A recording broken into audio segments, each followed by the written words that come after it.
Welcome to the Manager Matt podcast show. The show is designed to give you solutions to your day-to-day management and leadership problems. It's hosted by Matthew Haddock, a frontline manager and leader with over 25 years of experience. If you're ready, then let's get on with the show.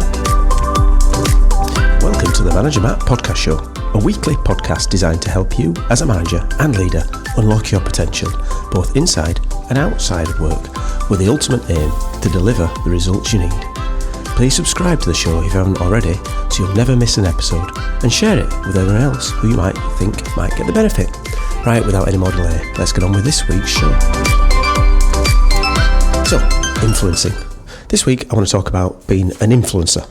Now, I'm not talking about a YouTube or Instagram influencer, because in respect to that, it's basically, I'll show you something, you go and do it. That seems to be the idea of influencing in the social influencing world. But being able to influence without a formal authority is an essential skill when it comes to work. And we can't do it without some sort of confidence and a clarity of the purpose that you're doing it, and a set of communication skills available to express ourselves when we use these influencing skills. And what I mean by that is there's going to be a dynamic in your work where you are going to either be a leader, which you probably are listening to this, so you'll have a certain level of authority in regard to what you're allowed to do, what your remit of work is, for instance. But there's also a lot of elements where you'll need to influence people which is not directly related to your job. So getting someone to do something that is in either your peer group or a set of directs outside your leadership. So that means you need to have those influencing skills and be willing to influence people, and sometimes being offered to step back and look at a situation and say, well, how can I influence this? And developing those influence skills is a really key, important tool that we can do as leaders inside businesses. So, how do you develop these influencing skills? Well, firstly, you need to build a sense of trust with your colleagues. And trust is the most common way to gain these kind of influences. You know that when you trust someone at work, they would go a long way for you to make sure that they will get the job done. And that means that colleagues trust you, they're more likely to be open to you being an influencer for them, and be open to about your thoughts around something, and also your concerns and opinions. So remember, influencing doesn't mean it's just your way of doing it. It's making sure that when they're doing something, that you can influence them to make sure it's the right decision. There's also the idea of having a network. So you need to recognise that there's a network within a business and within your social arena that needs to be maintained. So you have to have this active network that you continually build and strengthen to make sure that when you need to, you can put some leverage into making sure people are getting things done, if you like, and doing the things that you want them to do. And that is a big part of influences. And of course, when it comes to influencing people, there's a definite need to make sure that you've got something called emotional intelligence. And that's understanding how your actions, the way you act, can influence people, both negatively as well as positively. So you've got to make sure that people's feelings and their understanding of how you come over are understood, which would help you motivate and influence and persuade people to get things done. Now, there is certain areas that you can sort of look at. So there's some tips you can do around this. And first part is obviously, if you are liked, it's great, you'll get more done. But being a person who is fair is being a good start when it comes to influencing. But things you need to look at, if you sort of break it down, and broke it down to 8 tips around improving those influencing skills. And to be an effective influencer, you're required to have some competence or confidence in a wide range of skills. But these are 8 that I think you really need to do. And no surprise, the first one of this is around setting a direction, getting some sort of vision. So this involves you creating an image, a direction, a picture in people's minds of an outcome that could be there or should be there in the future. And that should inspire others. And you should be clear on how you communicate this part of it so that they can commit and make sure that you're on established common grounds. And that could be around values inside works and having a common set of values. It could be about the why the business is there and why you want to do these things. But first part is getting that direction, setting the vision. Second tip to improve the influencing is link it to, make it come alive. So how do you make sure you build it? So you're establishing a common ground that links the ideas you've got to others. It builds on what they what you're doing rather than just what you're saying. So you're taking the why from the first one, and now you're getting this I, but making it happen. You can discover some common ground. You can ask some open questions of people to build that relationship so that you're both on the same page, or the group is on the same page, and you've got a common point of view going forward.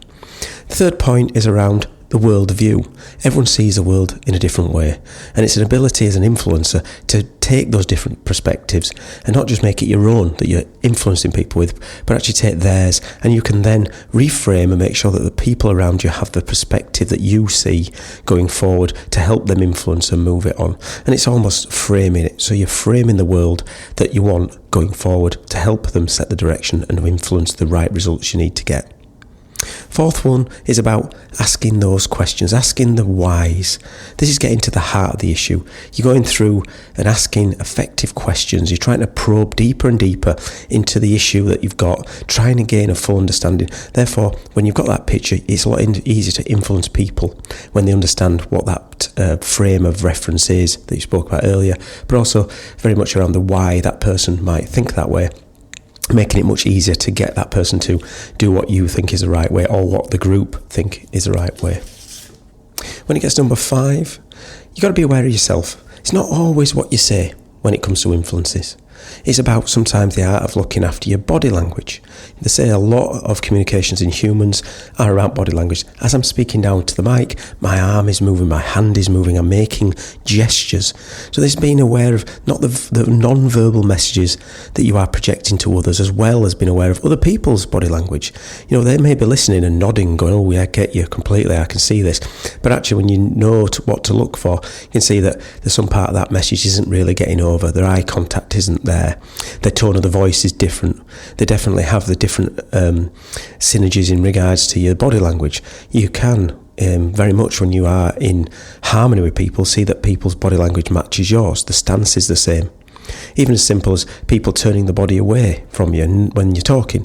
It's a very easy one to sort of spot, but be aware of your body language, and it's not always what you're saying. You've got to commit to really believe what you're saying to try and influence that situation. And a big part of that, as well as the non-verbal, is the verbal. So point 6 is make sure you're listening to people. They say you've got 2 ears and 1 mouth, so you should be listening twice as much as you're talking. Maybe a bit hard for me, but that's the idea. And this is an important skill as it influences the process involved, and it gets you asking the right questions, making sure that you're opening up to the right questions, but then listening to the answer before trying to ask another question.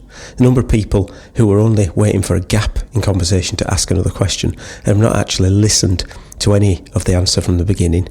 And that's also keys nicely into body language. So when you're listening, both with your ears, also use your eyes to listen. I know it sounds a bit crazy. Look and see if people's body language, are they nodding? Have you got eye contact? That's also a very important part of listening. It's not just the verbal, it's about listening and also watching.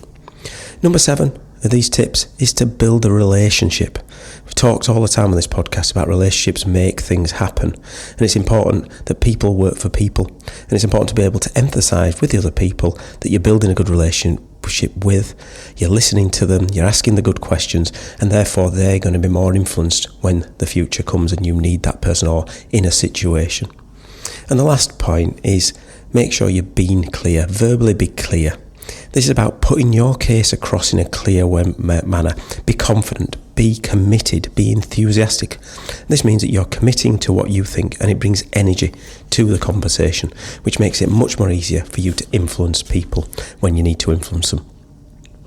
In business and at home, the softer influencing skills are so much more important than the rank. The amount of people and managers I've met who've had no idea about their emotional intelligence, don't build an active network, don't build trust with people, but you try to use their power of, I'm the boss, do as I say.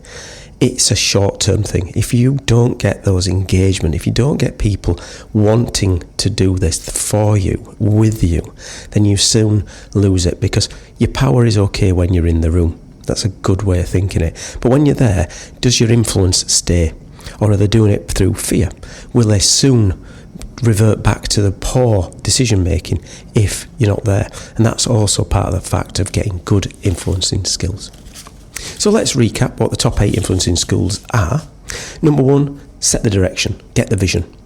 Number 2, make it come alive. So build it, link it to things. Number 3, look at the world view. What is the framing? Have those people got the perception and understand where your perception is around this idea or influence?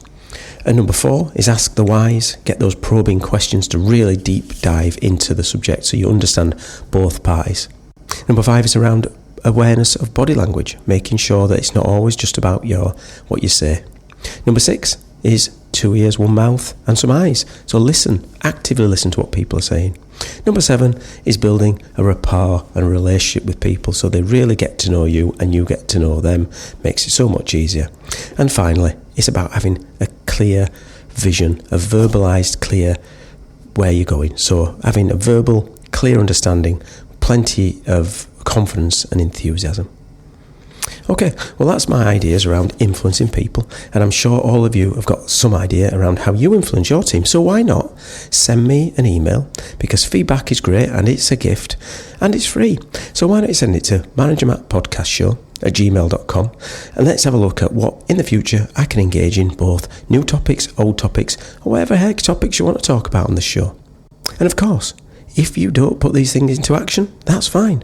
But if you want to get results, the best thing is to start doing. So you don't get nothing for nothing. Well, that's it for Manager Matt this week. Thanks for listening and goodbye. Thank you so much for listening to this Manager Matt podcast. We hope you found it interesting, helpful and actionable. One last thing, please leave a quick review on iTunes or with your podcast provider, as it helps to spread the word of Manager Matt. If you haven't already done so, please subscribe to the podcast, and if you did like anything in particular, send an email to managermattpodcast@gmail.com or visit managermatt.co.uk for more content. Feedback is a gift, so let's keep giving. See you next week.